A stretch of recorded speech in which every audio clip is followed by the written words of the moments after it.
Vamos conversar com o João Drummond, advogado criminalista, especialista em direito criminal pela UERJ. Bem-vindo, João. Boa tarde. Boa tarde, Jesus. Boa tarde, telespectadores. É um prazer estar aqui no SBT News com vocês. João, agora a gente tem a definição de um parlamentar, que vai ser o relator do projeto de lei da anistia, a substituição de indulto por redução de penas. O que é o indulto? O que pode ser um instrumento legislativo para redução de penas? Vamos tentar explicar aqui o caráter legislativo / jurídico do que está em discussão? Perfeito, Jesus. No caso aqui estamos diante de uma anistia. O que é a anistia? O que é o PL? O que consiste tudo isso? A anistia, basicamente, é uma lei federal. Tá? É uma prerrogativa do Congresso Nacional de editar uma lei federal, ou seja, deve ser aprovada na Câmara e no Senado, concedendo um perdão, um esquecimento a um coletivo de pessoas por terem praticado determinados fatos. Isso é o que consiste a anistia. Juridicamente é isso que está em discussão. O texto base, como já dito ao longo do programa, foi tomado como projeto de lei 20 do deputado Marcelo Crivella, que é um texto amplo, um pouco genérico e que, admitidamente, pelo presidente da Câmara quanto pelo relator Paulinho da Força, não será o texto final. Então, estamos ainda num momento de obscuro no que vai consistir, qual vai ser o grupo, o coletivo de pessoas e quais os requisitos vão ter que ser atingidos para que essa anistia os alcance. Bom, a gente sabe, o texto, projeto de lei do Marcelo Crivella é a referência, é a base, ele vai ser alterado pelo Paulinho da Força, isso é certeza, e no meio da discussão ali vai ser alterado mais ainda. Mas a gente tem, cercando com marcos temporais, a invasão do 8 de janeiro. Isso significa que a gente tem a anistia a partir do dia 30 de outubro a pessoas que participaram de protestos, ainda que violentos, em razões ou por razões políticas. Não é algo sob encomenda. Olha, todo mundo do artigo 1º, anistiados os invasores do 8 de janeiro. Não é assim que funciona. É importante deixar claro para todo mundo aqui. Então, eles cercam com marcos temporais. Coloca de uma forma mais genérica. Quem participou de protestos a partir do dia 30 de outubro de 2022 em diante está anistiado. Ok. Quando a gente fala da inclusão de Jair Bolsonaro, qual deve ser o dispositivo? Qual deve ser o formato exato desse dispositivo? Porque não dá para colocar, revoga-se aqui a condenação de Jair Bolsonaro. Não é assim. Eles vão colocar da mesma forma que cercam com marcos temporais, devem cercar, quem sabe, com cargos.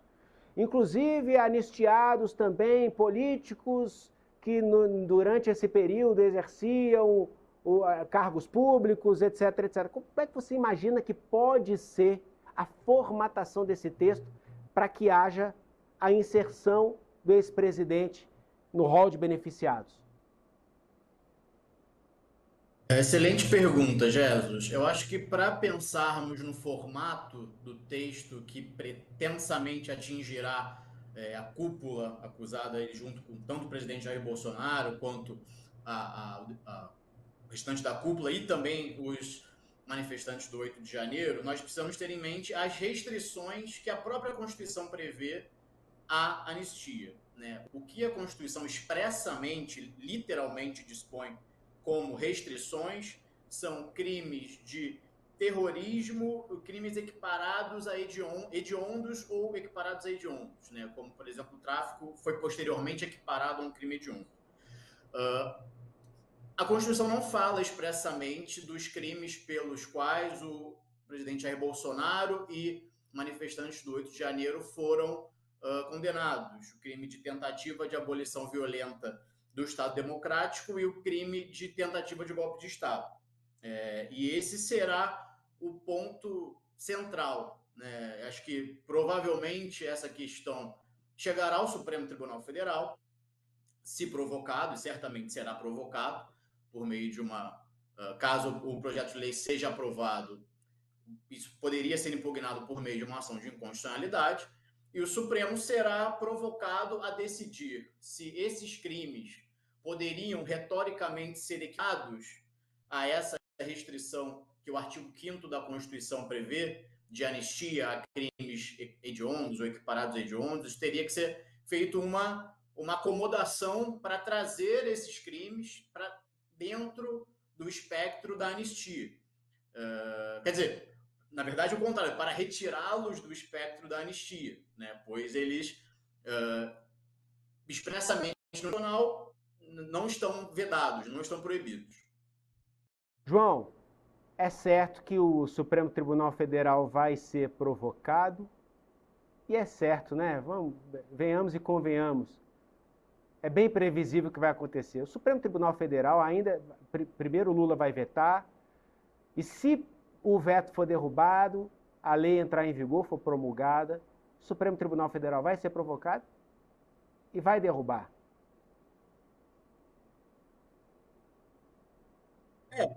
Jesus, o prognóstico, de fato, que se desenha é esse, né? Como nós dizemos, pela composição do plenário, é altamente provável que isso aconteça.